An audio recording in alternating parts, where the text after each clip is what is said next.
Sound check. Okay, you guys should be able to hear me now. Let's go to my little streaming avatar here. All right, and we can go ahead and turn off that CC up there at the top. All right, this is not what we're doing today, so don't even look at the screen here. The screen is not what we're doing. We're not doing Socratic Linux, but I have that up there so that I can work through some stuff. Also, is this really big over here? What's going on over here? Okay, that looks more normal now. All right, we're not doing Socratic Linux today, although for people that want to do Socratic Linux, oh, I do need to re-record that. All right, well, we'll figure that out later. All right, so what am I doing today? I have to update some stuff that I have for my college students. So I thought that I would hang out with you guys and work through this. We'll talk through the things that I kind of want to have in here, and then kind of see where I'm going. You guys will figure it out. All right, let's look at my, I think I call this excelling. So this is the talk that I want to pull up. Yeah. So this is a talk that we're going to steal from, and we're going to go put it into the things that I want to talk about into a presentation. Now, I don't normally show you guys, like when I stream, I don't normally show you guys my college stuff, but since I'm building this doc, I will do it. You know, like normally I would say my disclaimer is I don't do college stuff while I'm streaming. However, if I'm building a presentation which is based on something I've already done, I don't mind doing it in that instance, if that makes sense. So let me pull up, this is my one for my students, right? So this is the one I do for my college students, right? And this is got a lot of the same stuff, but it doesn't have all of my stuff, right? It doesn't have everything in there. So let me make sure. So what I want to do is make sure that I have most of my stuff moved over there. That's kind of what I'm going to do right now. If anybody has any questions, let me know. Otherwise, I'm just kind of hanging out in here, and you'll notice that they're very similar, right? These are my quotes, my things that I use for our excelling in the engineering field discussions. But then I want to make sure that we have most of the same stuff in here. So down here we have learning how you learn. All right. I might grab this slide or these points of information and drop these over here. New slide. Boom.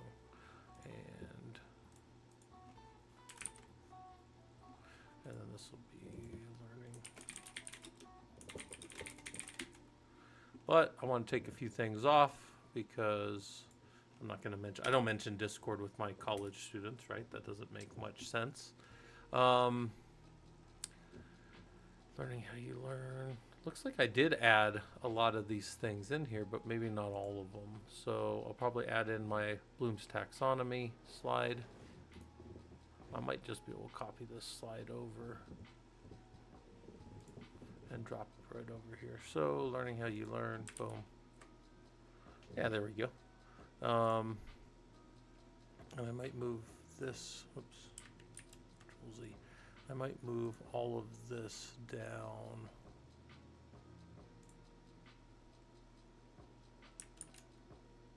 Oops. Might grab all of this here. Nope. Better.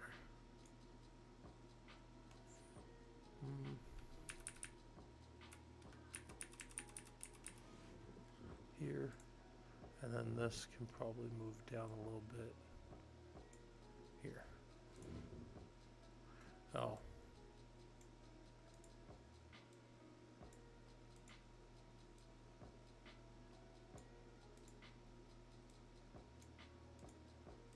There we go.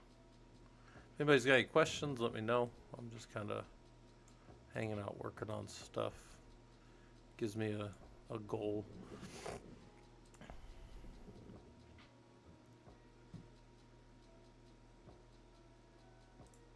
Spell naturally wrong. No. I don't even remember writing that. All right, whatever. Learning how you learn certifications. And then I think, so for this, I have my certification stuff a little different between the two of these. Yeah.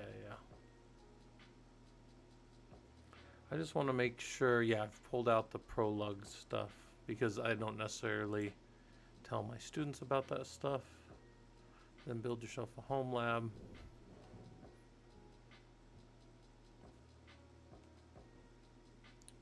Personal projects.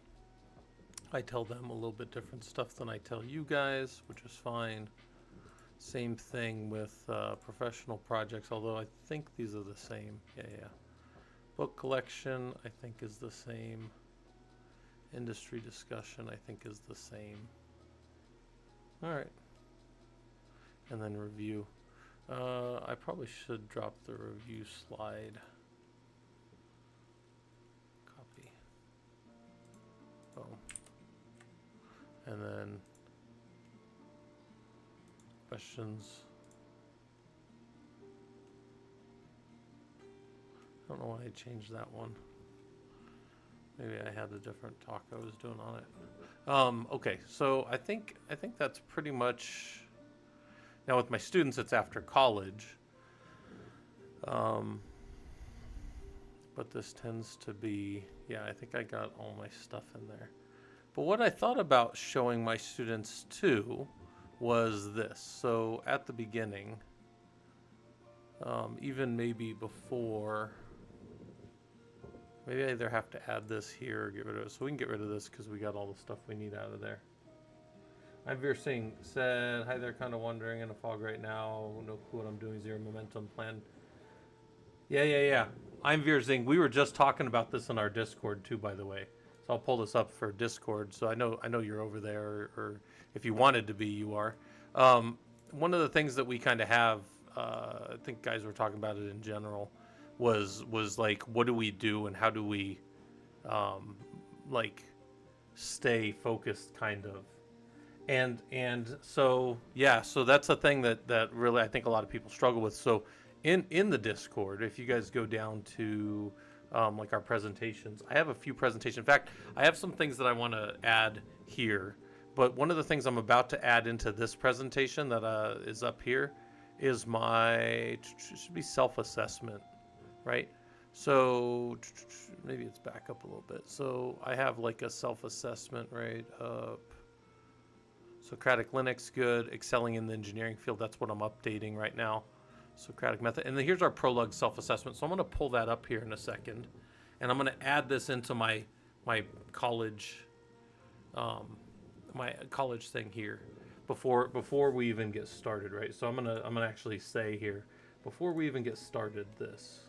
So this is something actually that I had meant to add to this. So I'm glad that you kind of brought that up, because I think that this is a valuable thing for my students to see. So hold on a second real quick. Where is my self-assessment?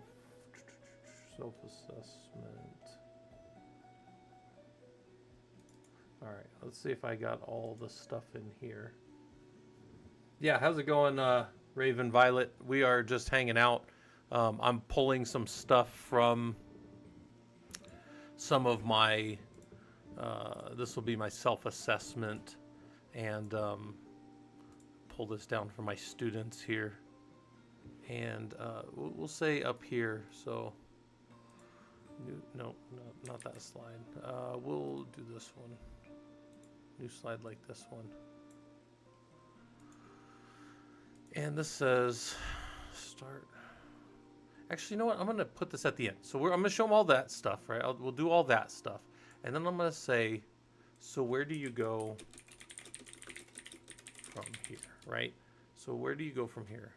How do you start, right? And then how do you start? And this is one of the things I always joke around about, and I have this in a lot of my presentations. So let me go pull up one that I know it's at the end of, because I want to grab this slide. What is it? I think it's at the end of this one. Cottywomple. Yeah. We're trying to avoid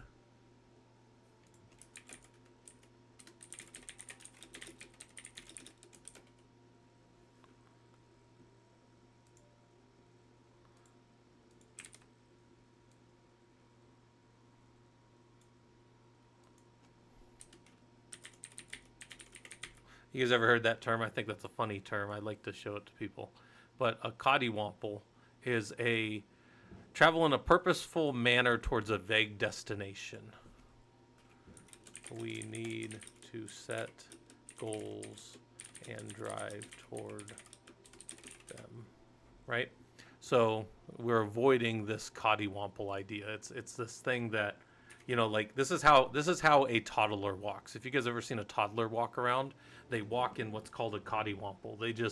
They think they know where they're going. They're positive they know where they're going, but they don't have any idea where they're going, right? They're just kind of wandering around. So, so this next part here then is my self-assessment matrix, right? So this is one that I've done with you guys, but for you, I'm Veer-Singh. This is one, and we could talk about this in a second. I'm just going to drop this over here. Let's see how this pastes for my college students. That's not terrible. Ugh, I don't know if I like that. Definitely don't like that. All right, let's pick a technical assessment. Let's pick a better color here. Hold on. Let's go find to our insert and maybe even on our design of this table. Let's see if we can't pick yeah, something a little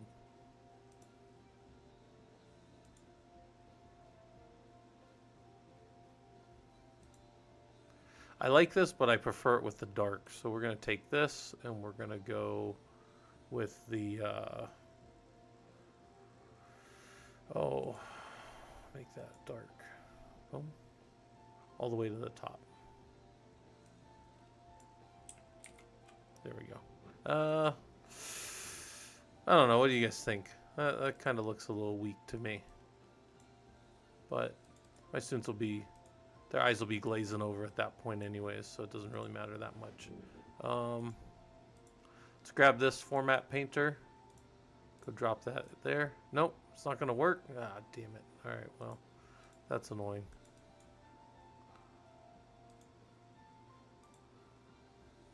Somebody help me out.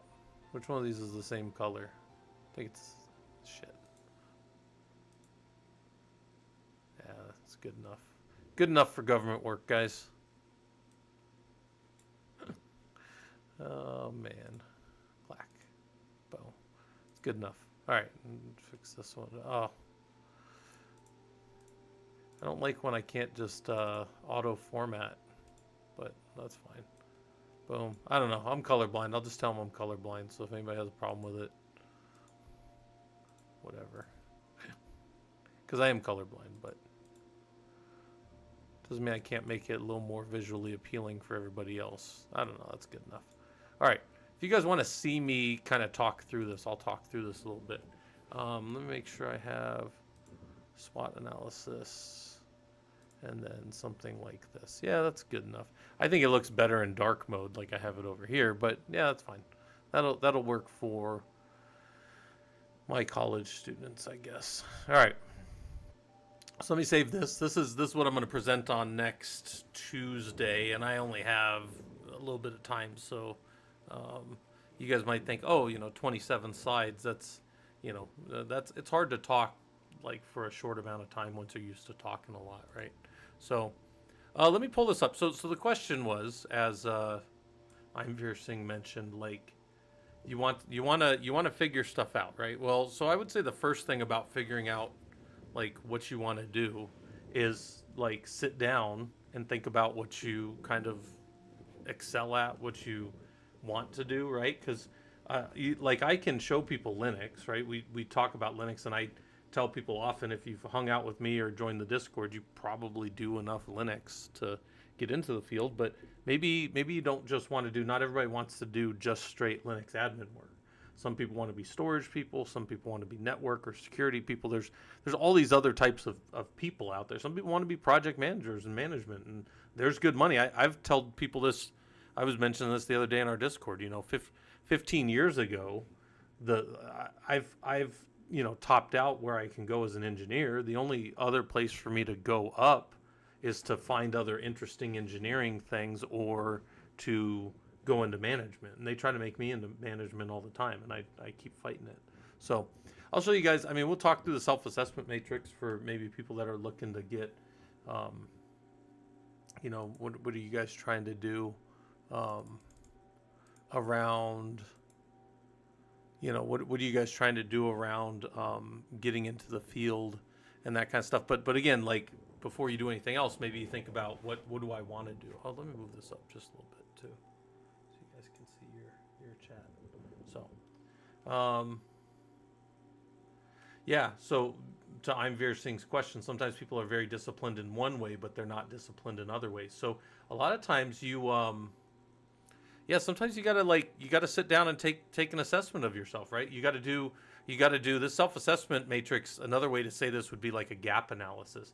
I am, you know, a help desk analyst, or I am a, you know, network engineer 1, and I want to be, you know, network engineer 4. That's the goal. How do I get there, right? Well, the company's going to tell you some things. They're going to tell you, well, we really need you to be doing this, and we really need this, and then a position has to open up, and you're like, okay, well, I can't control. That's outside of my control. That's one of the things when we look at the SWOT analysis, that's outside of your control. But what kind of can you control? Well, you know, you got to think about what you want to do. So for me, here's my methodology of this self-assessment, right? You want to determine your skills, what skills do you have, and what skills don't you have. And then it also aligns with your interests, because not everybody has the same interests. You guys have probably heard me talk about, like, I don't have any desire. Like, I've worked in database, like I've done database with people, and as a Linux guy, I have to support databases often for my database teams and stuff. But like, I look at what they do, and it's literally uninteresting to me. It would be like if I was sitting here eating a burger and you tried to like put a Brussels sprout in my mouth, and I'd be just like, ugh. I don't want that right now because I'm doing this other thing. And that's how I feel about it, right? But I'm not going to shit on somebody that wants to be a database analyst. I think there's good money in it. There's good, it's a rewarding job with rewarding challenges. Like, that's probably really good. Same thing with networking. Like, I didn't love networking, right? Early on, I got my CCNA, and I just didn't love networking. So I moved off into other things, right? And I'm a systems engineer, right? I do Linux systems. That's what I do. So anyways, the purpose of this is to determine what you want to do. And then the scope is technical skills and technical interests. That's what we're looking at. We could look at all kinds of other things, but this is what we've chosen to do. And then if you go and download this, again, this is in the Discord, right? It's free right there, Prolog Self-Assessment. It's from a few years back. You know, you're gonna be able to modify it to whatever you want. And then what's out of scope? So I originally wrote this self-assessment for a manager who, she had asked me, hey Scott, I want to do some assessments with the team that they're not formal assessments, right? I don't want them to be formal stuff like for the company, like it was at a college. I was building out an HPC team with a university a couple of years back. Some of you guys that have been around remember me doing that. And they said, hey, we don't want this to be formal. We've got a formal process. I just want the people to be able to find what they want to do and things that they're interested in. So I said, okay, the team needs, you know, what does our team need isn't going to be part of this. And external assessments, like other things about like how their performance is and that kind of stuff, is not taken into consideration. Those are things that we're not going to worry about. My methodology is always to do quantitative analytics, because I think that once you quantify something, you can decide if it got better or worse, and if you're, you know, respecting of the methodology and that kind of stuff. I'm not saying qualitative is bad. It's just you will find almost everything I do is quantitative. That's what I do. Easy Money said, what do I think about the IP Route 2 software suite? I've never used it. I don't know. I don't have any good answers for you there, unfortunately. I wish I had a better answer for you, but I don't. And then the last one here is control, right? Same question, same time, right? Give them 5 business days. But for you, just if you want to do this for yourself, sit down and do it, right? Like, this is a thing, like, that people will tell you to write out your goals, but people that are more serious to actually help you will tell you write out your goals and then keep visiting them back. Write every day, like journal if you need to. Yeah, Imveer Singh, this is I hope this helps you in a second to find out what you want, because yeah, this is so there's skills and skill gaps, but there's also skill interests. So let me get down there real quick, and then we'll get there. So here's your technical self-assessment skill, and these are things that I randomly picked from things that I normally do. You guys could modify these, but like, how good do you think you are at Linux, right? And if you go down and you put 10 all the way down here, I can't help you. You're you got all 10s, then you know everything. I can't help. But once you do this, maybe you say like, hey, I've been doing Linux a long time. I feel like I'm a solid 7 or 8. I'm like right here. And I say, okay, that's cool. And then you go down this list and you pick where you're at, right? This is for you, so it doesn't really matter what the final score is. But some things are going to be higher. Maybe you feel like, oh, I know security, but I think I'm like a 5 because I have a lot more to learn and I want to whatever. This is just where you kind of assess yourself. This is for you, right? You don't even have to. We do this in the Linux admin course, and I don't even make you send me your assessment of yourself. This is all for you. But then you come down to your interests, right? So this is your self-assessment of what you think your skills are, and here's your interests. And this is what I tell people, like with databases, the example. If I felt like I was like a 6 or a 7 in database, I understand databases. I can go through normal forms. I can do SQL queries. That I have no problem functionally with database work. Like if you sat me down and said, Scott, here's this problem. You're the only guy in the company that can solve it. I can do database stuff. I'm not a go-to guy for it, but in a pinch I can do it. Like I'm probably like 5, 6, or a 7. I'm okay at database, right? I'm better than just some guy off Fiverr or something. But then you go down to my interests. My interest in database is literally 0. I have no interest in doing database stuff. The only reason I ever learned any database stuff was to interact with application teams and developers and database guys that I supported. That's the only reason I learned any. Oh, and I had like 2 or 3 classes in college that glazed over the basics of like databases, right? Like that's all my caring of databases. So that's not something I'm going to focus a lot of my time on. You guys don't see me work on databases on stream. You guys don't see me build them in our lab environment, that kind of stuff. But things that I am highly interested in are like Linux. So my interest in Linux is high. My skill in Linux is also relatively high compared to most people, but that's only because I do it all day. I don't think I'm like super talented in Linux, but I understand it. Security, my interest in that is really only mid. Like some of you guys might think, oh, Scott's got all these security certs, but do I really care that much about security? I do care about security because it puts food on the table and stuff, but I'd call my interest in learning more about it like maybe an 8. It's definitely not as high as like Linux. Some people excel in storage. Some people go out and they want to work in big storage environments and they want to be, doing LUNs on a SAN and connecting hardware bus adapters into their physical servers and giving high-speed connections. That's interesting stuff to some people. I'm probably like a 6 or a 7 on that. Like I'm okay on that. Like I'm not as interested. So that's the question, Violet. Like so Raven said, what's more important, skill or interest? I would tell you want to find, you know what, that's a perfect question because I have something I want to add to my presentation that I meant to add here. Have you guys ever heard of the, it's I want to say it's an isekai, but that's not the right name for it. It's Japanese of what you can do for work. There's a name for it. Oh, it's Ikagi. That's what it is. Isekai is like when you go into a different world in like a anime, right? Have you guys ever seen this? I want to get one of these. This is a really good. This by the way, like I don't normally do like other types of philosophies like this, and this isn't necessarily a thing that I but I love when people have something like this. So this is finding your purpose, right? This is actually, so the main question people were asking for is, what's a thing? And by the way, typically when you have a question, a thing like this, I will use an image like this under like a fair use policy. And typically for educational purposes, you can use something. But I always give, this is Toronto Star. I always give proper, what's that called?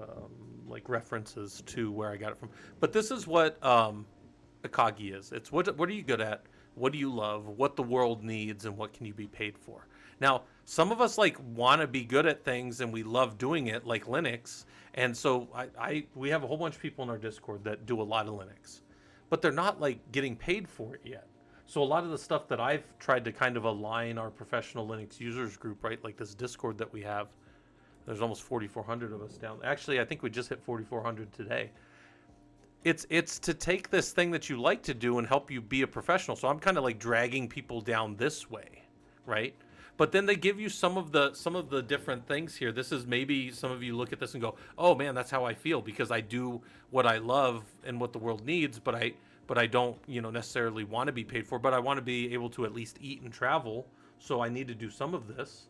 So Violet, I think this is maybe one of the best questions that could have been asked because I meant to grab this, and as, when we talk about like what you want to do, this is a big part of like what do you want to do, right?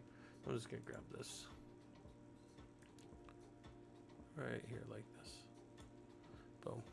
I'm gonna go drop that into that. I think I closed that presentation down, so give me a second here. I'm gonna file open. Where's that last one? This is the one for my college students. So then down here we go to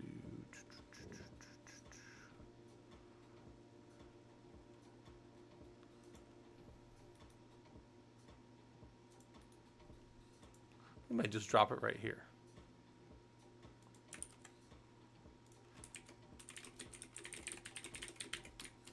What do you want to do, right? And again, this class isn't necessarily, this is a technology class. I think it's a Network 191 that I'm speaking in on Tuesday night. Yeah. So this may be,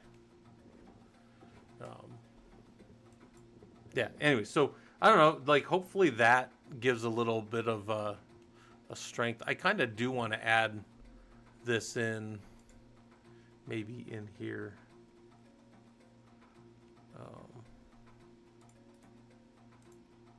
I'll just drop this in here now, so it's in as part of this, and then I'll figure out where it's gonna fit later. All right. So, anyways, we're back up here. We were going through. I get far afield sometimes. You guys see me do all this other stuff. But yeah, interest or skill. Well, I mean, I would tell you try to find something where your skill and your interests align, because that is a thing. I've told you guys this, and let me, as I'm talking about my college students, I've had to tell students this over the years, right? I'm teaching two classes this quarter, 191 and 260. And Network 260 is a course on Cisco command line. It's essentially getting ready for CCNA, but we don't tell them that. But I do tell them that it's all the pieces of the CCNA. And it's like, one of the things about it is it's all Cisco command line, right? Like, you go in, you do like your IP address commands, you're in a Cisco command line, and you're doing like show IP route and seeing how the router learns stuff, and you're doing all this stuff, right? It's all networking, right? And some students find they're not very good at networking or whatever, right? Or maybe some of them find they are. Like, I'm fine at networking. I probably like a 7 or 8 on networking. I'm pretty good. But my interest in networking as I started working went really low. I just not super interested in networking. But I've had college students come to me, and we're in a Network 260 course. So, they're almost juniors as far as that goes in college. And they're like, I hate this stuff. I absolutely hate this command line stuff. And I'm like, man, that's an expensive mistake, because this is the job. If you're going to be a network engineer, like, my college has a whole bunch of different degree paths, but if you're in the network engineering degree, network communication management, and you're not liking that, that's really expensive. That's a really expensive mistake. Like, you got to pivot off into something else. You probably spent some more money than you wanted to. Like, that's super. Like, I tell people, man, I'd have rather came on like Twitch or something, or YouTube, and saw somebody do that for a few minutes and went, ugh. That's like Brussels sprouts with my burger or my pizza. They don't go together, right? Like, yeah, sure. I'm not trying to shit on Brussels sprouts. I think they're fine. It's just you're not probably eating Brussels sprouts when you're eating some of that other stuff, right? It doesn't go together. So, anyways, all right. I don't know what I'm talking about. But then there's some business stuff. These are things that maybe you want to be a manager. I know a lot of people who they're engineers just long enough, and then as soon as the opportunity presents itself, they jump off into management.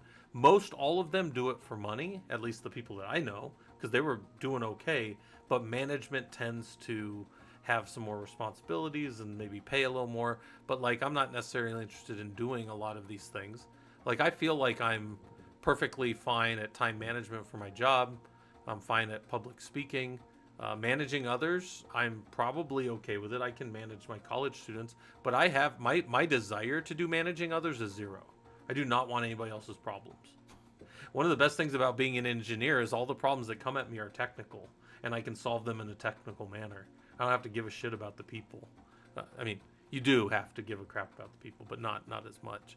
All right, and then like budget financials, I can do them, but I'm not really interested in them. So, anyways, that's kind of like the way that I think of doing a self-assessment, right? Find out like what you think you're good at and what your interests are, and then see where they align, right? Then maybe the next part to do is like figure out what's in your control and what's outside of your control. So earlier it was mentioned that you're doom scrolling. Maybe you have to limit your doom scrolling, right? Like X, I recently signed up on X Twitter with a with an account. I had been on there since like 2010 or some 2011 with a different account, but I started a new one just for Het Tanis, so I can, tell people when I go live and stuff. Maybe even stream over there a little bit too. But one of the things that I didn't,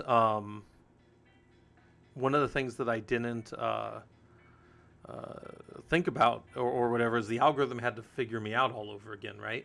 And one of the things about the algorithms, if you look at it, it's like they throw stuff up in your face that's just there to keep you going, right? Keep you enraged in whatever thing that, happens to enrage you.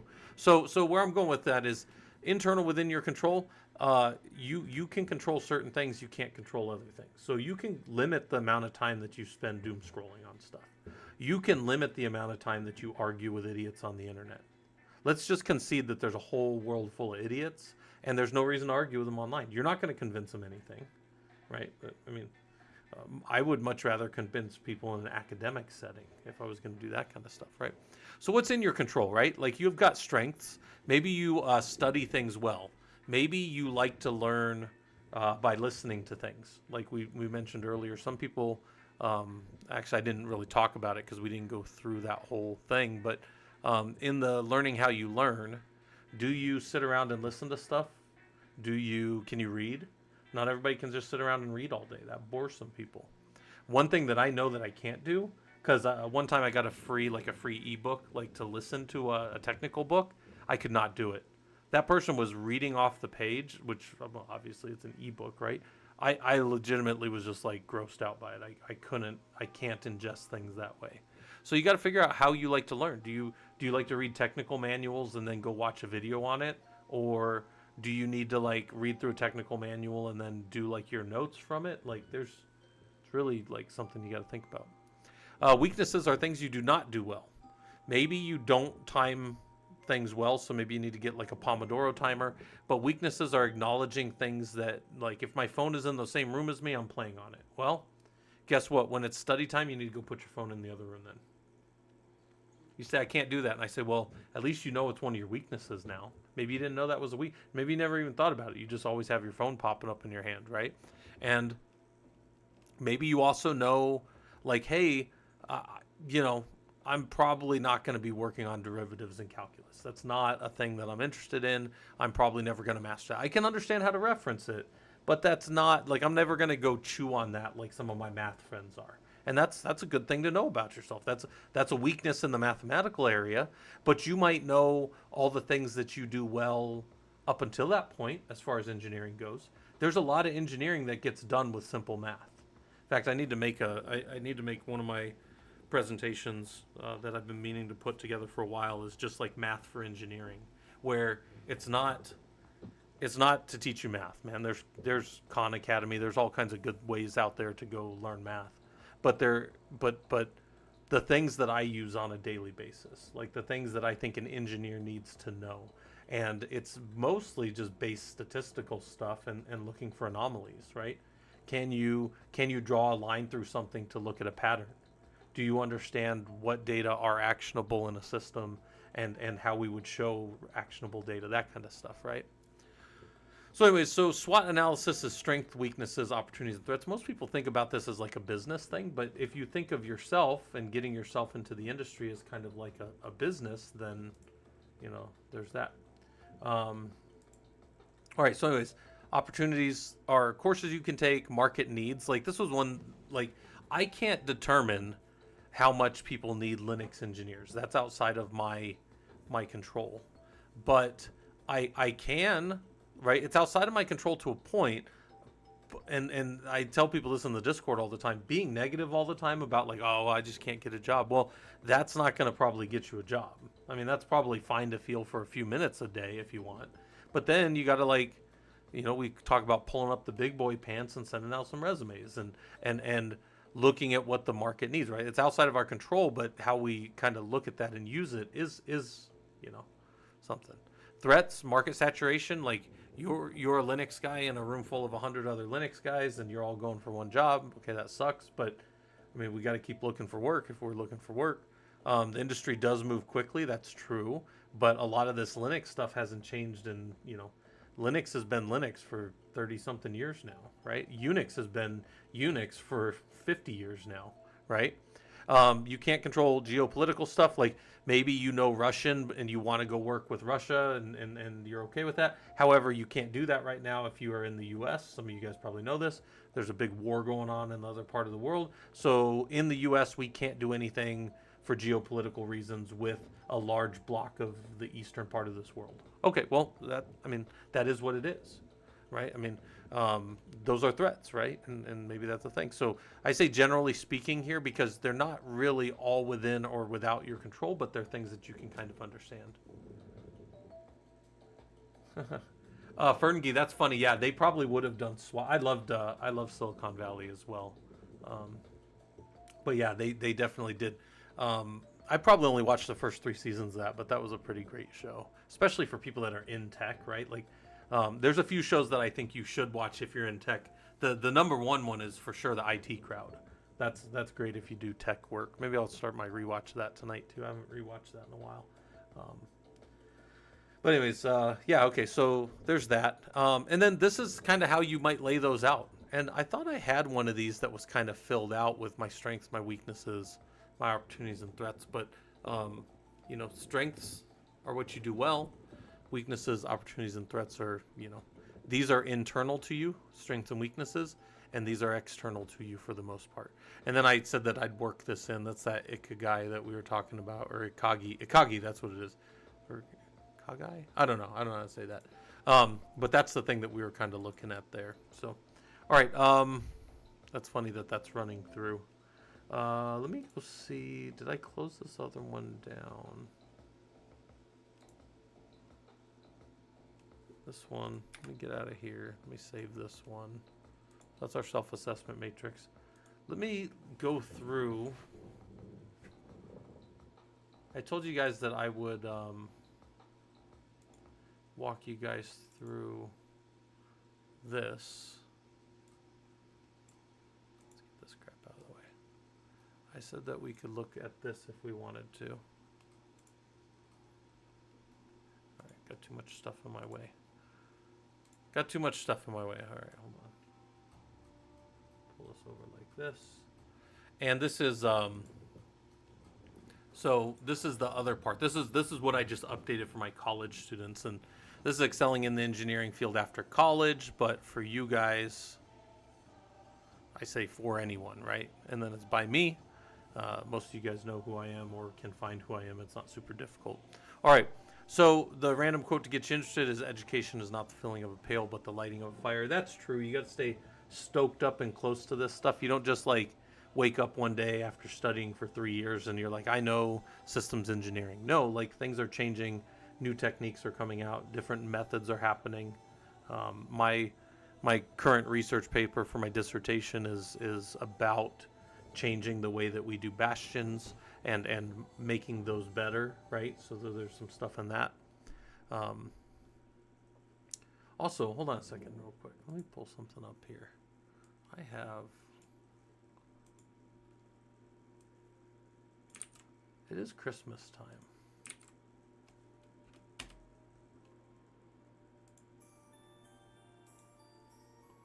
Let me put some Christmas music on. Christmas metal. How's that? While we're sitting here studying, you guys can get a little more woken up. This is from one of the playlists. I might have to make it a little quieter. Let me make that a little lower, like that. All right. Hopefully, let me know if that's too loud for you guys.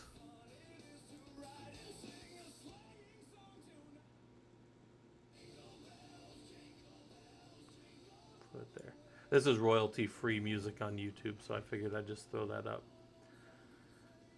Let me make sure. Hold on.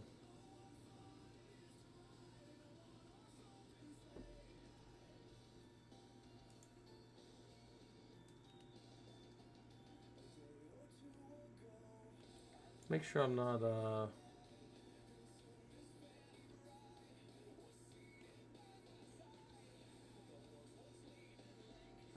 me check real quick.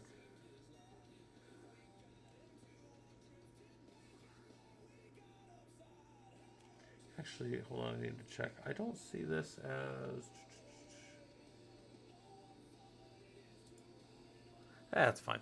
We'll see. If we have to cut the music out later, we will. But I thought this was for sure a what's it called? I'm pretty sure this is royalty free. I just don't see it right there. Normally it says it right at the top if it's royalty free.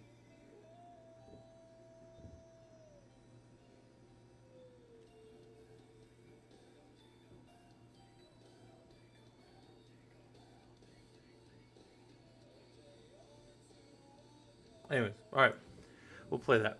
Hack the Planet, how's it going? All right, so this is what we're doing. So my point, my quote to get you to the point, right? So if we're talking about engineering, and often I disambiguate between engineering and administration, typically in the following way: administrators are keeping the system running, right? That's what they do. They keep a running system going.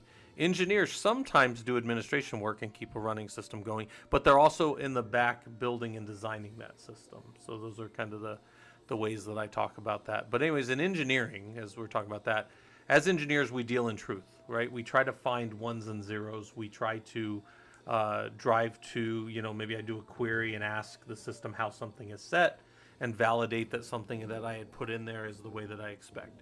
And then if everything is set correctly and everything is working right, then I expect it to work, right? So that's the first part, right? We're engineers, we deal in this truth, and the value, the reason a company pays us like they do is directly related to what we know and how quickly we get to the right answer. Now, down the second bullet point is sometimes we have to answer a question about how to solve a problem, right? The best technology to be a solution to a thing. So some people think of that as like solutions architecting or engineering, right? And sometimes we're called to fix a problem or troubleshoot why something is not working that was already built.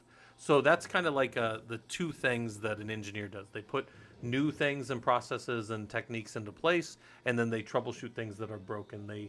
They work through. The reason we're called engineers is because things cycle through like an engine, right? So we can work through the cycle of a thing and understand how an engine works and go to it, right? But in either case, knowledge and finding solutions are what we bring to the table. So if we know that what we bring as value is this and what we're going to be asked to do is this, then the last point is we need to think about how we're going to keep ourselves valuable, because it's our job. There's nobody that's going to keep you sharp, guys. And that's why this is called after college, but then I say for anyone. Nobody else, once you get to here, once you say after college, but really for anyone, whose responsibility is it for you to stay sharp at whatever you do? No one. It's yours. So you have to keep yourself ready to do these things as an engineer, if you tell me you want to be an engineer.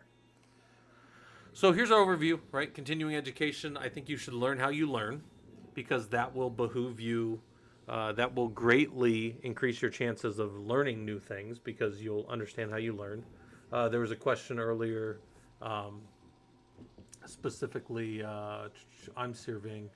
Amveer Singh said, hey, I get into these, ruts. I start to look at how to do things, but then, I don't keep with it. Well, you got to think about how you learn and what good environment. You got to do what we call setting yourself up for success. If you have to roll out of bed every morning and do it for 30 minutes before you do some other thing that you enjoy, that's what you have to do. I might cancel that. That's a little... That wasn't as fun as I thought it was going to be. Let's go back to our normal music. I'll leave us on our normal music. I like our normal music more. All right, if you guys have preference for music, let me know. But that was I don't know, that wasn't as fun as I thought it would be.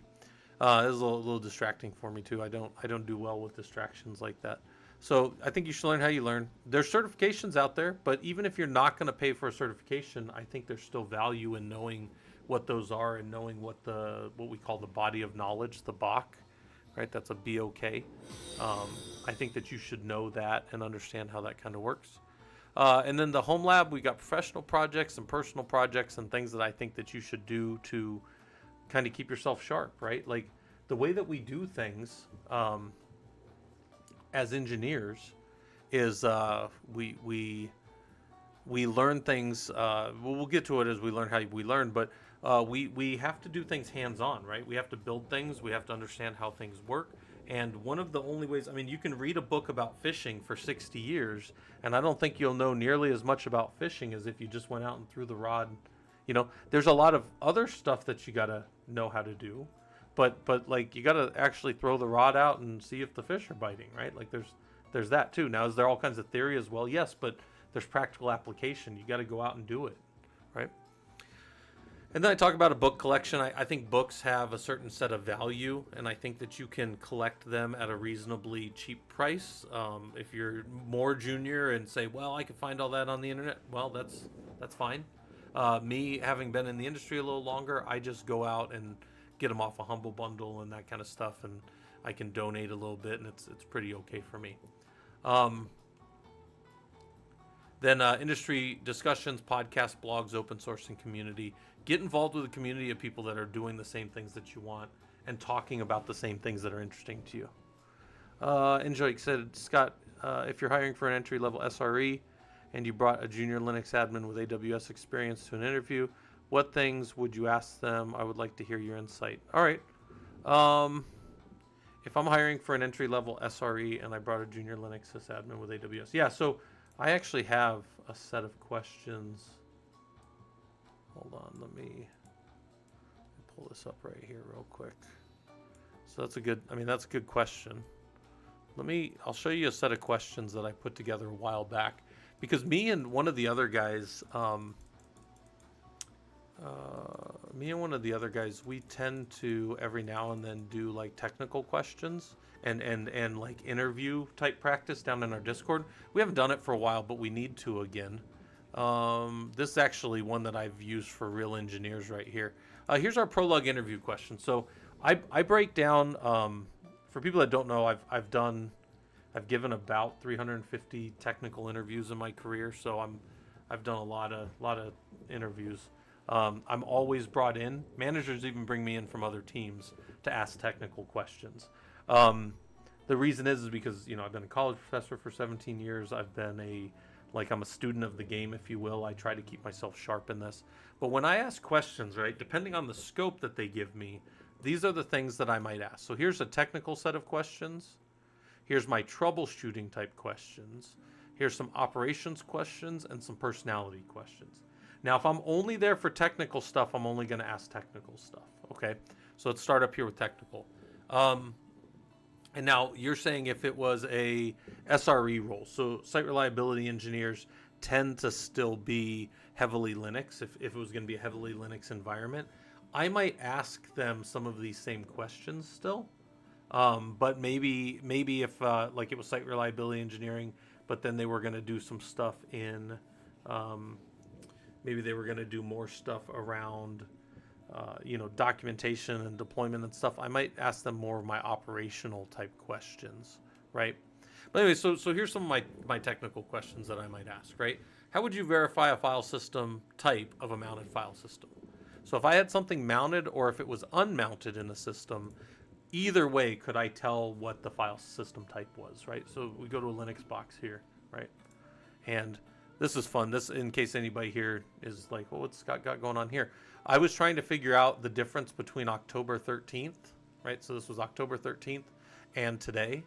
And you go to a Julian calendar to do that. So here's October 13th. And you just subtract So 345 minus 286. This was something I was messing with earlier. But all right, so this Linux box is sitting out there, and I do like an LSBLK, and I see the disks that are there, and maybe the disks that this thing's running, but maybe I can see some more information. Here I can actually see the file system types. But then if I were to look at like mount for like maybe, I don't know, maybe I look for XFS. Here's the mounted XFS file systems. Maybe I look for a specific, so they might tell me some variation of mount commands with grep would show me what the mounted file systems are, but mounted file systems would not show me if I had any disks that were there. So maybe I would modify this and say, well, what if it was a physical system and I knew there were other disks there, but I didn't know where those disks were or what they were doing? Well, LSBLK will show you block devices that your system knows about. You can also do fdisk-L, and maybe you knew that it was XVD. So then with fdisk, you could find the disks that are there in the system, right? Without having to go physically walk to the box and look at it, right?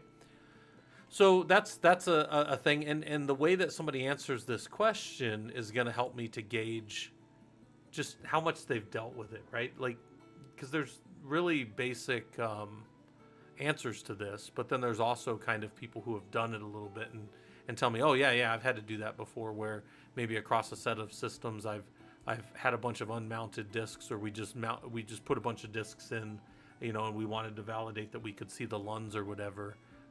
How would I do that, right? And it would be, you know, that ls block, ls PCI, and make sure that we can see the different connections, like if it was a host bus adapter and all that kind of stuff.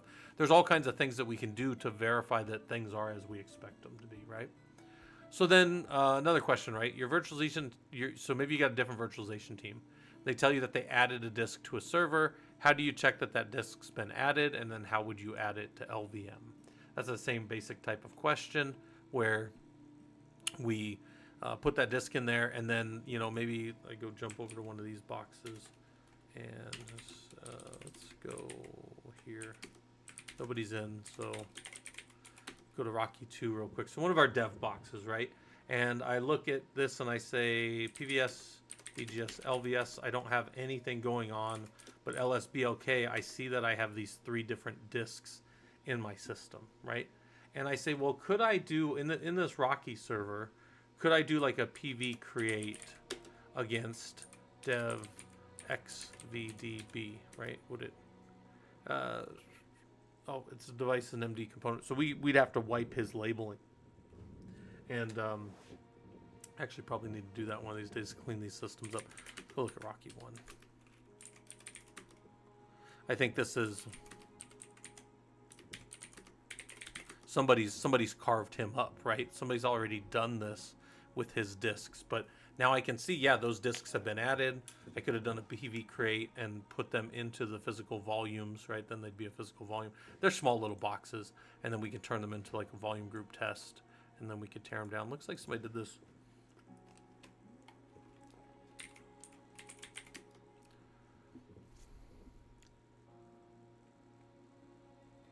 Yeah, somebody did this not too long ago, so that's kind of cool.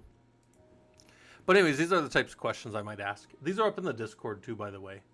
So Neok, if you're looking, I think in the Discord, if you go to, a lot of times things like this are in my meeting notes.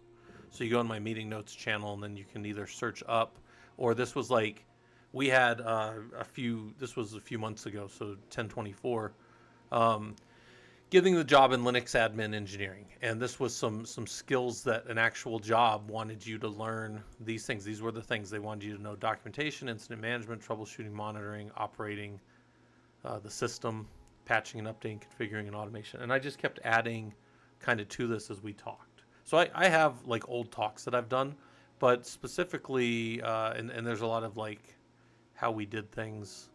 This was like a home lab build out if you want to save some money and run your own lab or not. This was a talk we did a while back, but Colchis is one of our kind of main guys that's always around. He's got some good labs and notes. He does real good with notes, so you can go find all of their stuff if you want. What was this one?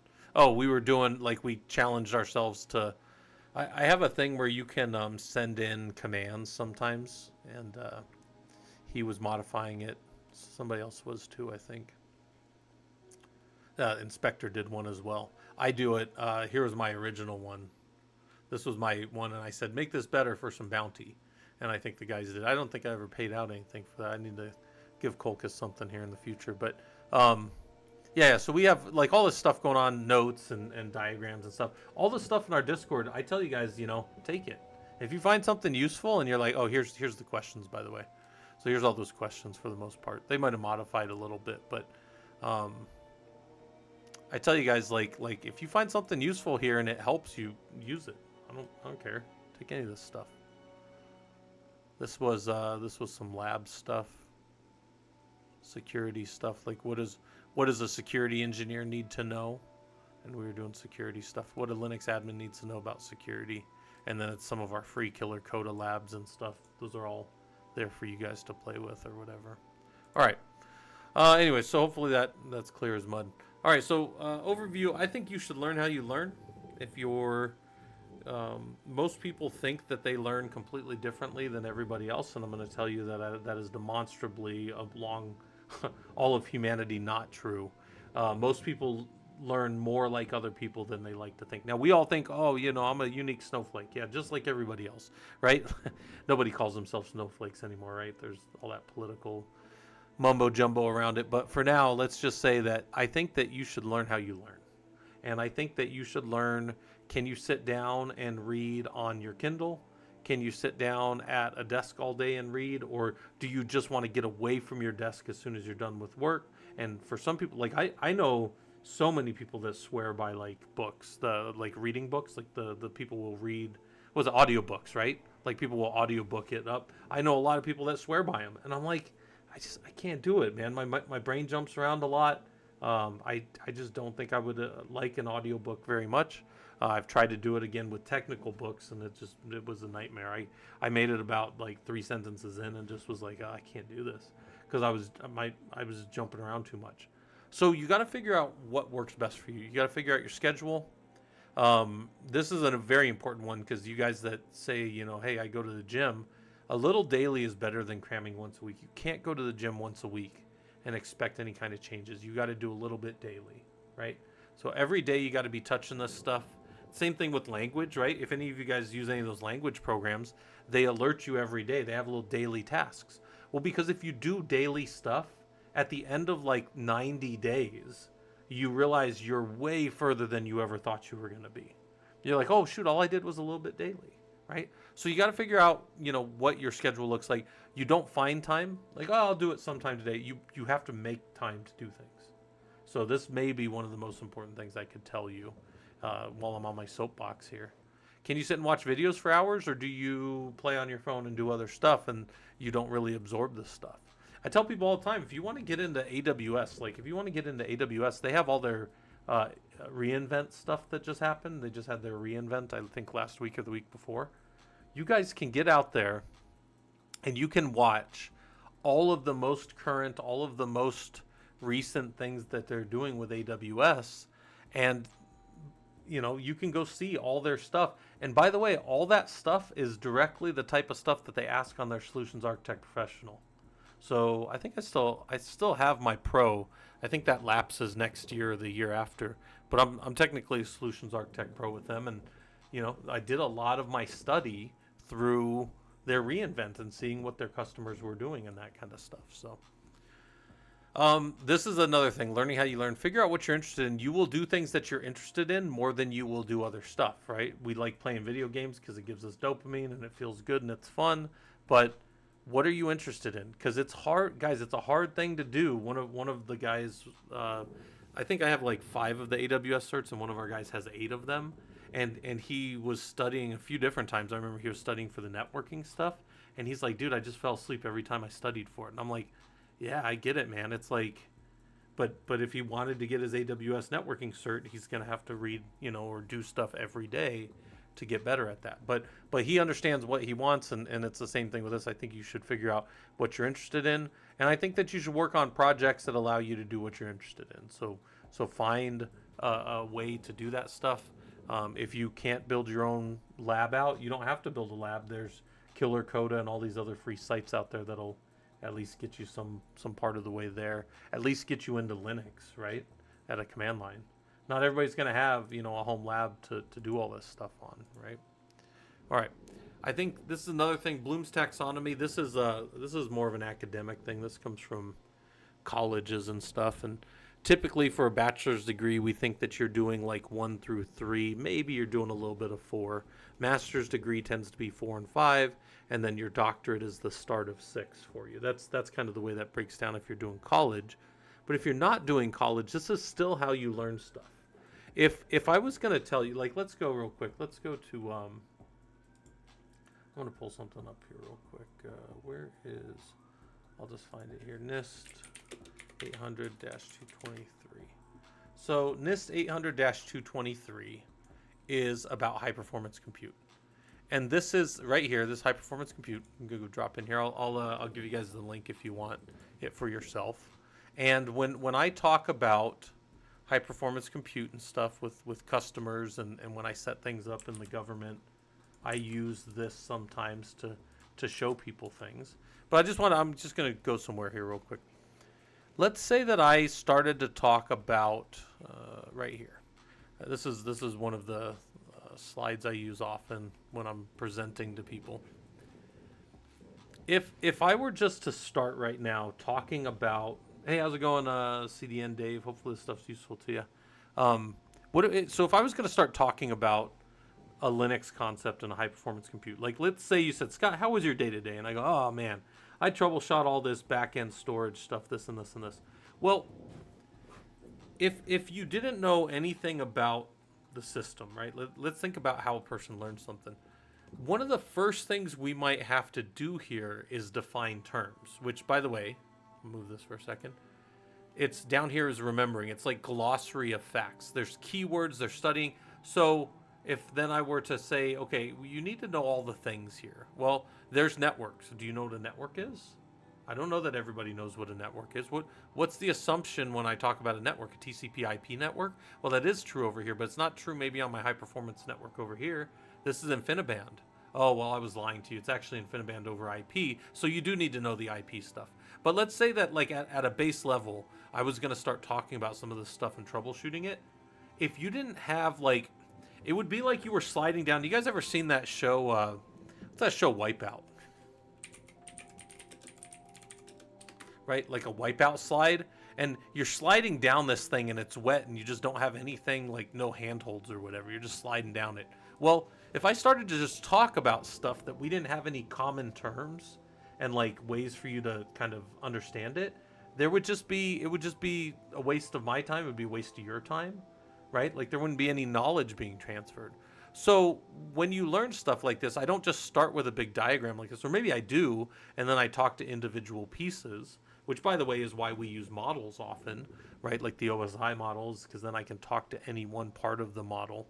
But I show that to say, like we got to remember things. We got to understand the basic terms. Okay, this is a Linux server. What's a Linux server? Well, it's sitting there.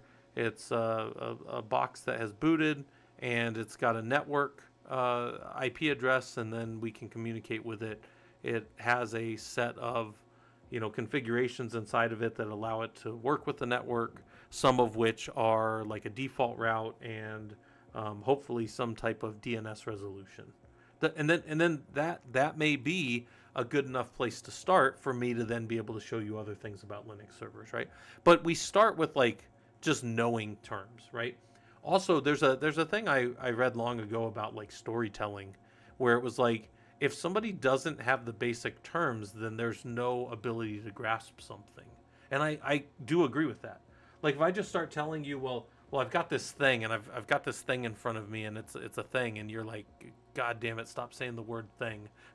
Like, tell me what it is. And I'm like, well, it's round. Well, you got to know what round is, right? Like it's this idea of some things are super simple, but as we learn them, sometimes we forget how we got there, right? But this is the idea of how we learn things. So you should learn how you learn.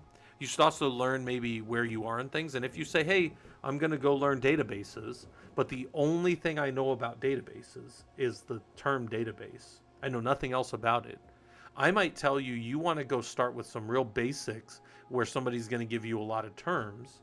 And you might be like, I don't want any stupid terms. Well, the terms will help you build all the other pieces, right? Be like if you wanted Lego bricks, but you know you were just playing with like a lump of plastic instead of knowing what the pieces looked like, right? I don't know. Not a great example, but anyways, another way that you learn is like the conscious competence model, and I'm a big fan of this one. I think this is a great way to understand like how you practically do things, right? Like go through a set of steps. And you typically start at the bottom left, which is the unconscious incompetence. You're unconsciously incompetent. You don't know things and you don't know that you don't know them.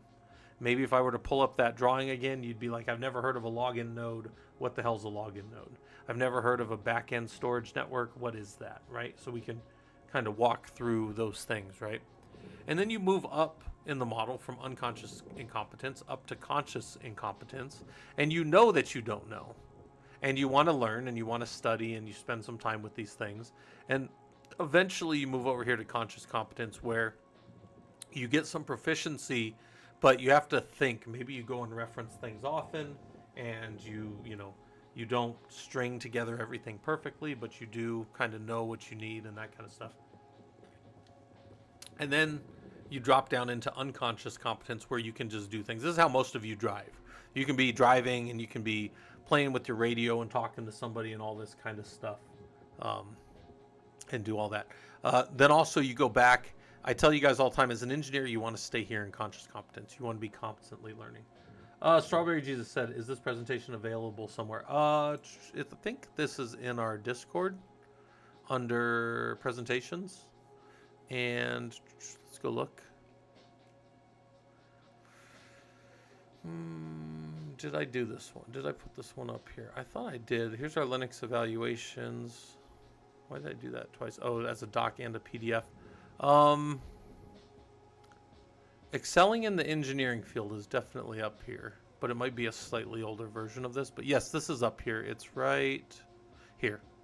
So 5/31/2024 is when I did that. So I think mine's a slightly newer version, but yeah, this is the talk right here.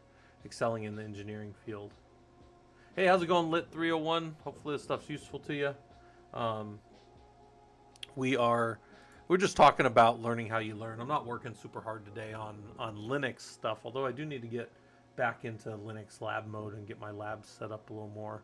And since we're kind of taking a break from the automation course, I need to clean up what I owe people on the automation course, and I want to get a little ahead and maybe even finish it up during this break. But I'm working on my dissertation pretty heavily, so I need to do the dissertation stuff first. In fact, I'm going to send an email off tonight on that before I kind of move forward. But anyway, so how do you guys learn? This is how most people learn things. You're unconsciously incompetent. You realize your deficiencies and start to enumerate those deficiencies, and maybe somebody helps you enumerate those deficiencies. Like when we get to the part about you are all, if you're not a CCNA, right? If you don't know, let's say you don't know Cisco at all, you are unconsciously incompetent about all of these topics. Watch this real quick. I'm going to go right here and I'm going to say CCNA exam topics.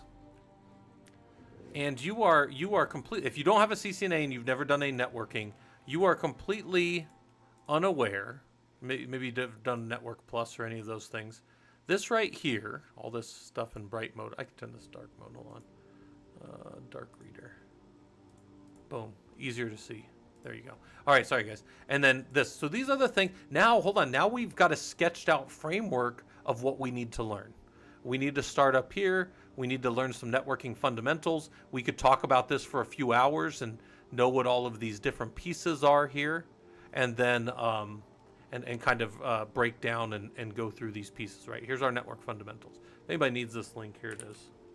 What's my dissertation about? It's a systems engineering PhD on, currently it's shaping out to, I'm going to be doing bastion nodes and improving methodologies around bastion nodes, which are a way that we, it's kind of this way that we protect ingress and egress right here, actually, in fact, if we care. Right here, these tend to be bastion style nodes, but I build for government systems, I build bastion nodes right out here, and you have to go into my bastions before you get to these other nodes. So I have a second layer of protection, and that's kind of what it's going to focus on, is improving those.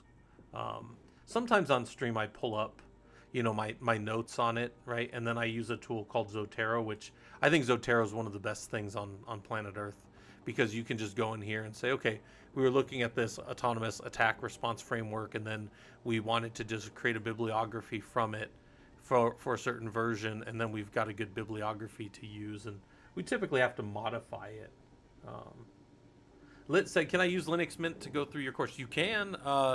So the Professional Linux Users Group, we have a few different courses, right? So just go here, Prologue. This is our course page, and then I think the guys have, so the guys put together some really awesome books here. So this right here is the book page, if anybody needs this. So Lit, I'm going to answer your question here in a second, but I'm going about it by showing people this.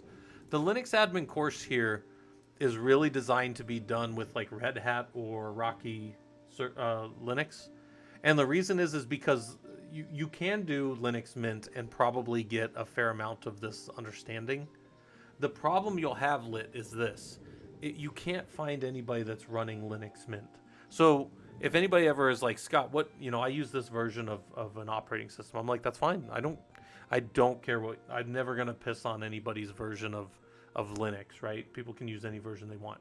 But when they tell me they want to get into the industry, I'm going to steer them towards Rocky and RHEL and Alma Linux and SLES, like the types of Linux that, that's SLES, the types of Linux that are used in the corporate world. So yeah, you can do Linux Mint and go through the course Lit. You'll probably, 90% of the stuff will just work out of the box. But some of this stuff I do have it designed specifically for that topic, if that makes sense. So, okay. And then the courses, so Linux admin course, actually, I do need to start that up again. We'll maybe start that in February of this next year. So people that want to go through that again with us, we'll do that. That'll be our third run through of that.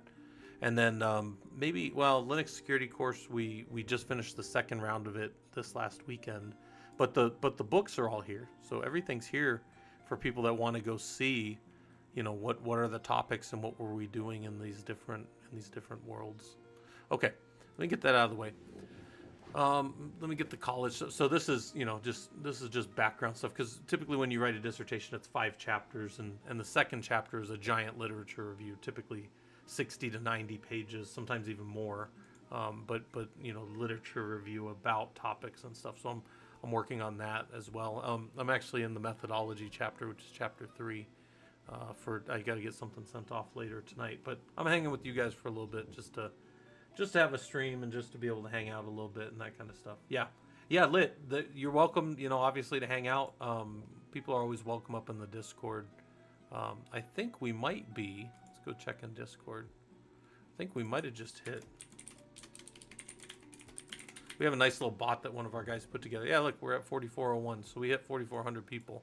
But people come and go, so it's not perfect. But the next real goal for me is to get us to 10,000. But we're obviously going to pass 5,000 here, probably not by the end of this year, but probably by the middle of next year or so. So yeah, we're growing. I think we've grown the last 3,000, 3,400 or so in the last just over a year. So we've been growing a fair amount. So people are welcome to hang out and do all that stuff. So I think you need to learn how you learn. That's my theme here. This is another one. This is a competency acquisition path. So this is maybe a more simplified way of looking at those two topics back there, but combined, right? Maybe like we explore, maybe we read a little bit, and I give you some discussion topics, which we do in all the courses as well. You have discussion topics. You do have to do those with the group, because academic topics should be handled academically in contention with other people. If you ever go on our Discord, you can see all the old discussions people have had.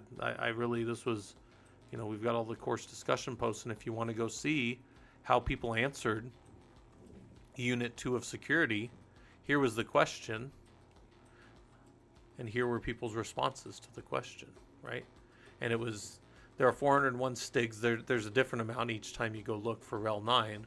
Filter your STIG tool, and then answer some questions about why we care about the STIGs, the Secure Technical Implementation Guidelines. Why do we care about them?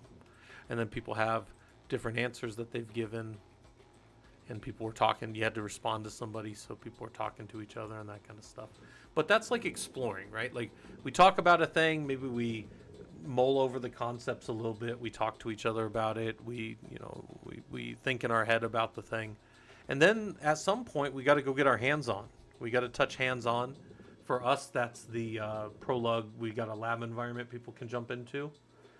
If you're not talking about the lab environment with us, you can use like Killer Coda. It's a free site out there that you guys can use. And then when you're done like learning about it and practicing it, then you apply that to maybe real life scenarios. And sometimes, we jump directly into, hey, this is, a problem that you're having in the industry and you need to fix it, this and this and this.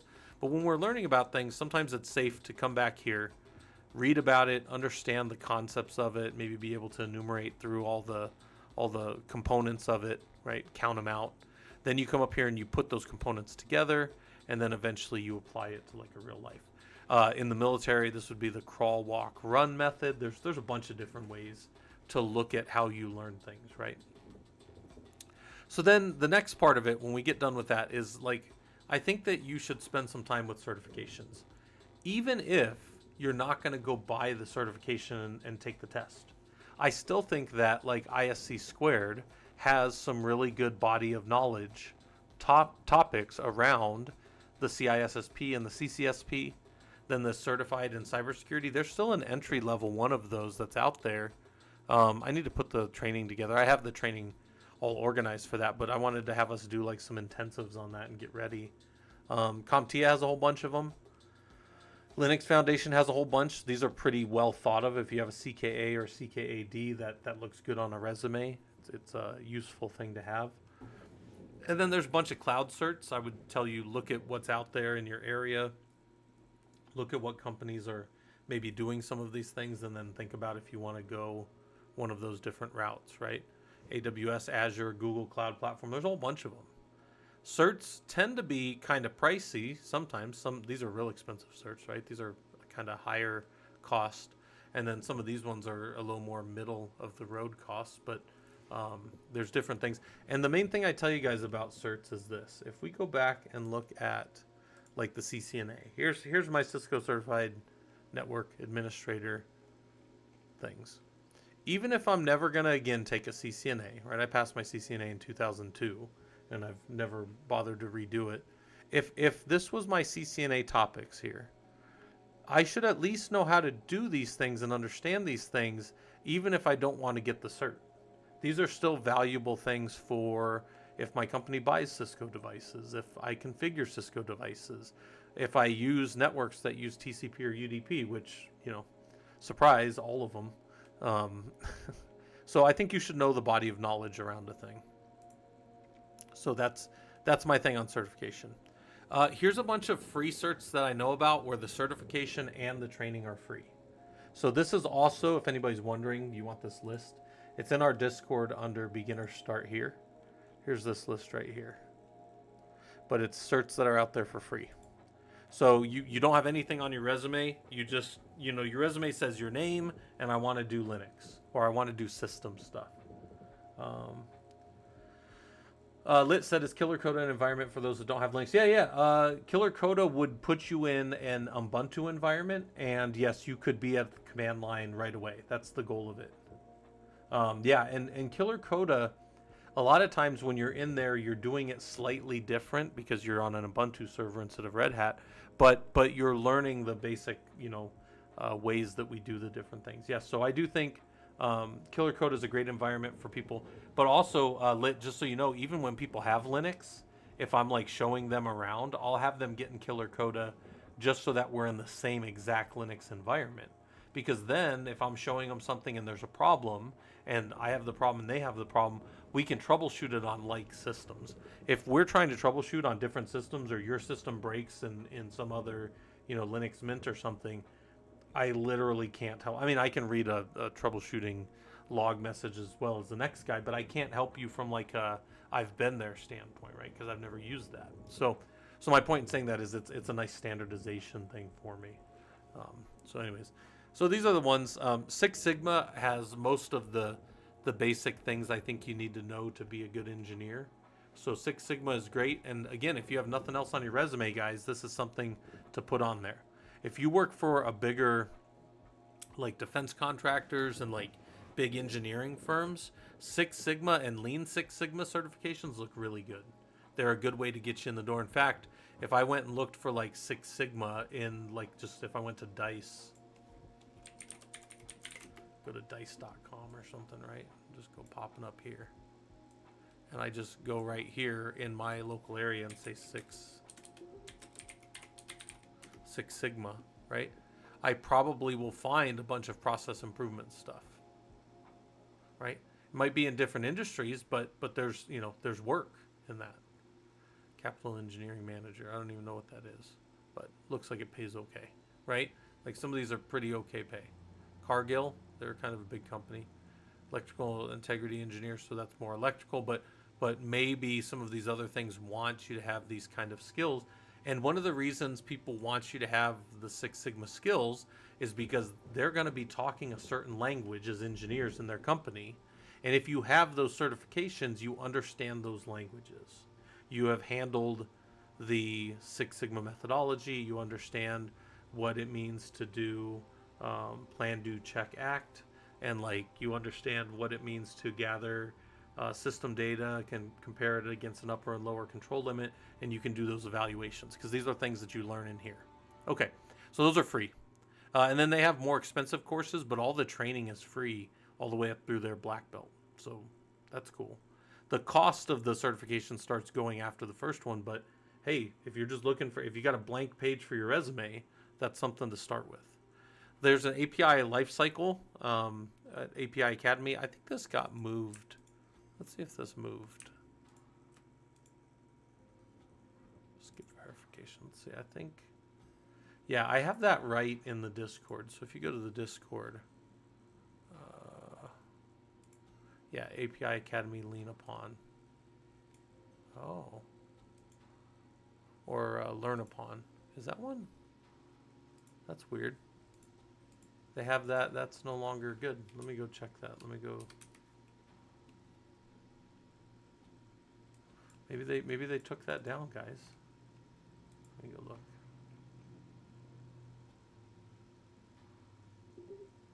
I feel like that got maybe that got kiboshed over time. Maybe nobody does it anymore. Let's go look in here for API.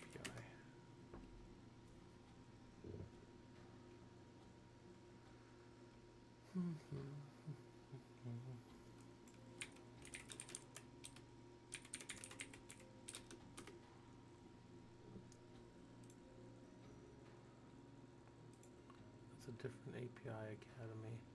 There's the API security training. That's API Security University. I don't see. Huh. I gotta fix that. So this one's not working anymore. The Learn Upon, but that one we do have a little study guide that we put together for it as well, and that's linked there as well. There's Gremlin Chaos Engineering. This is for people that want to do site reliability engineering and want to understand chaos engineering and what that chaos theory looks like. There's some really good GitHubs out there that have all of this enumerated. If you guys have never seen this one, this guy's got a really good one. This Dastragon guy. It's all of his chaos engineering notes. Curated list. A bunch of people have added to this list over the years. A lot of stuff in here. Probably hundreds of hours of reading. So it's all free stuff, right? All free training and stuff to talk about. And then the HE.net, they've got a really good IPv6. So if you want to learn IPv6 and get into networking, you can at least have something on your resume. If you tell me, hey, Scott, I work at a help desk and I want to get into networking and nobody's giving me a shot, well, go get a certification. Go get this free cert. This is free right here, Hurricane Electric. They will teach you these things about IPv6 right here. And they've got some, you can go register for it for free. And it even says right here, yeah, they've got it. This has always been free. Entertaining and educational. And I've heard nothing but good things from people that have done this course. And then again, they teach you it, and then you have something to go put on a resume. What I always tell people is a positive differentiator. It's something that shows that you know what you're doing in the industry, right? Or you know some topic in some way. All right. Training there's free training. There's all this free training out there in the world, but the certifications that go maybe along with them are not free. So Killer Coda, best hands-on labs and free environment that I know of. You can build your own free environment, your own free labs out there if you want. I have, I don't know, 80 labs or so out there that I've built that show people how to do stuff. There's all these other ones, the Six Sigma belts, the Terraform Vault from HashiCorp, which now is owned by IBM, so I don't do nearly as much with them, but they're still good products, right? Kaggle will teach you data science for free. You tell me, hey, Scott, I want to be a data science guy, and I don't want to go to college for it. I tell you, well, go play on Kaggle. You can get some chops over there. Looks good. General web, Linux, and then web security. So you want to learn how to use Burp Suite. That's all free on portswigger.net. They'll teach you how to do it all for free. There's some other ones where it's completely free, like the tool Falco. You can learn how to use Falco if you don't know how. Yeah. I think engineering is a great choice. I think it's one of the best places you can spend your time. So, build yourself a home lab. I think you should build yourself a home lab if you don't have one, right? I've got 4 servers out there in XCP-NG, and then I've built a 5th server recently over in Proxmox because the guys are always telling me about Proxmox. I can hop into them from, my environment here, and I can control the nodes that are controlled by Werewolf here. I can reset them. These are my lab environment for you guys to hop into, and everybody can do kind of whatever they want in that lab environment, right? Within, the general confines of the course. You guys can do whatever you want in there. What do? I enjoy music and study digital signals, so I have a bunch of digital signal stuff that I do. I build out Killer Coda labs because that's interesting to me. I do all the labs with you guys and all those kind of project things. So personal projects, do things that are interesting to you. Do things that are valuable to you for the industry. I do a bunch of stuff around automation with Ansible. I do quite a bit of that professionally, so that's good. I monitor everything at work, so I maintain more than this, but this was with an older job. I pull things out, I do all of these things and feed data into Grafana, and then we can look at all of my different Grafana data, right? So you guys have been around. I got all kinds of Grafana graphs and stuff about what's going on. And then Ranger, we don't monitor Ranger anymore because he passed, but all these other things that we kind of do for professional projects. I think that you should have a book collection, right? You can get books. The internet's great for referencing things. The AI models that are out there are great at chewing stuff up and spitting it at you, but there's more rigor and technical knowledge in books, right? You want to learn about some way that some experienced engineer is going to lead you through a thing. I think that this is a better way to go about that. There's good book bundles out on Humble Bundle. Most of that stuff you could also find in other forums, but I'm a big fan of just going and paying for it. We do have a book from Prolog. This is the only thing that costs anything. And I have more books that I'm planning and more things that I'm going to put out. But we also have the 3 free books, which are all right here, right? Like our free books here on Linux security, Linux administration, and then the one that we're working on now, which is the Linux automation stuff. I have a whole bunch of things to add to this one still. And the guys do a good job of keeping this all together, right? And then there's free books online. If you guys didn't know, the Site Reliability Engineering books from Google are all free out there. So they have really good books that, but again, we were talking about learning how you learn. Not everybody can sit around and just read books all day and learn stuff. Some of you get stir crazy. Some of you are like, no, I gotta touch this. I gotta do it. Well, that's where the other labs and stuff like that come in, right? And then, this is, but reading, I think it's good to have a book collection. The next one, and maybe the most important thing that I could tell you to do, is immerse yourself in the technology. Find other people that are doing stuff that's interesting to you, right? If you like Linux and want to do it professionally, that's what our professional Linux users group is for. If you just like Linux and want to hang around with people that do Linux, that's also fine. That's what we do. But the main purpose of our goal is like, if somebody says, "Hey Scott, I want to get into Linux professionally," that's what we sit down and do. Try to get you guys these jobs, show you guys where your gaps are, fill those gaps up with at least enough information to get you through an interview, and then you can, you know, I don't want to say fake it till you make it because I don't really like that, but it's the idea that you just keep making it until you make it, right? You just keep doing things and getting better. So there's all kinds of technology podcasts out there, and I tell people, feel free to be entertained by people.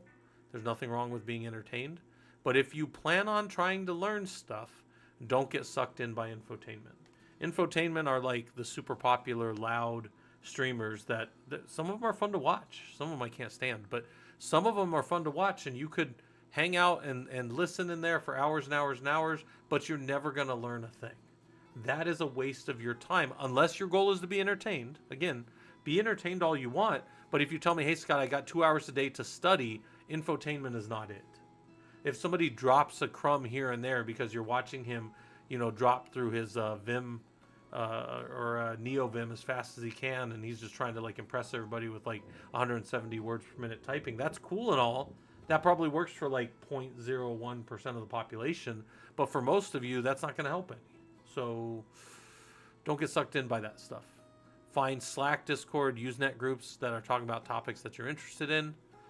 There's some Reddit, CISSP stuff to study. There's Measure Camp. I always tell people about Measure Camp. My buddy Jared built his whole career by getting involved with Measure Slack, which is like Google Analytics and data stuff. And he just kind of has always worked with them. He's presented with them now. He's been an architect for the last, 4 or 5 years now for Google Analytics and Google Tag Manager stuff. That's what he does. You can get into open source stuff right now. You could close this stream out and go and work on an open source project. You just have to go find things that are interesting to you, right? Which is back to that original, what we were talking about today. But, go find, Ubuntu has their HPC, high performance, HPSF is the high performance compute, but it comes from the Linux Foundation, right? Not Linux Foundation, the cloud, whatever that cloud forum is, cloud native. Yeah, it is under Linux Foundation, that's right. But if you want to go and see, look, they've got summits. Looks like they have some conferences and summits coming up. So maybe this stuff's interesting to you. I tell people all the time, Linux doesn't have to be the only thing you do if you hang out with us, right? We do all kinds of different applications within Linux. There's all kinds of free labs on Killer Coda, not even mine. There's all kinds of other ones. There's a bunch of U.S. government resources. There's open data that you can look at. There's the library guides. This is a free resource that I sometimes show you guys about.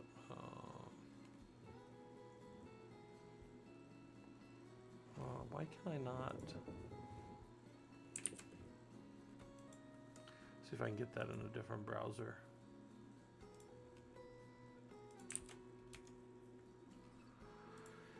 Can I go there anyways?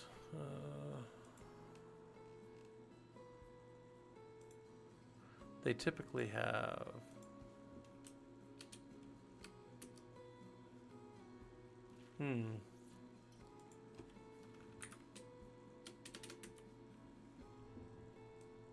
Well, maybe we can just go find it in live.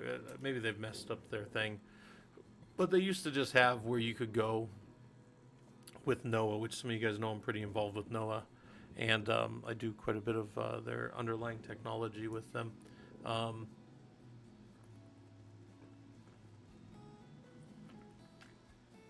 They should have, seminars. Or what seminars are coming up, right? And the seminars are all free, guys. So you want to go learn about something and you tell me, hey, I want to go spend time with that. Well, go spend time with it, right? You gotta, nobody can do this for you. You're the only ones that can make yourselves better at this stuff. So, all right, review. We talked about all these things. We're not gonna belabor the point too much, but questions, I tell people email me, but really just message me in Discord if you need anything. All right. We're pretty much done then for today. I got a lot of other stuff to work on. I do need to eat here soon too, but if you guys have questions, hop down the Discord. That's where we normally hang out and stuff. We have weekly events that kind of go on in there. And yeah, we're just kind of trying to figure out how to get better at some of this Linux stuff that we do. All right, so what we'll probably do, we'll find somebody to raid over on the Twitch side of things. If I know anybody that's on right now. Let's see.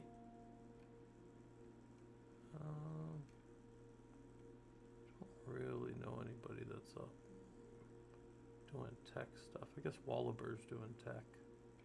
Yeah, we'll just call it here. All right, I appreciate you guys all coming. Go to our little end of stream. If this stuff's useful to you, feel free to hang out and interact with other people that are doing similar minded type stuff to you.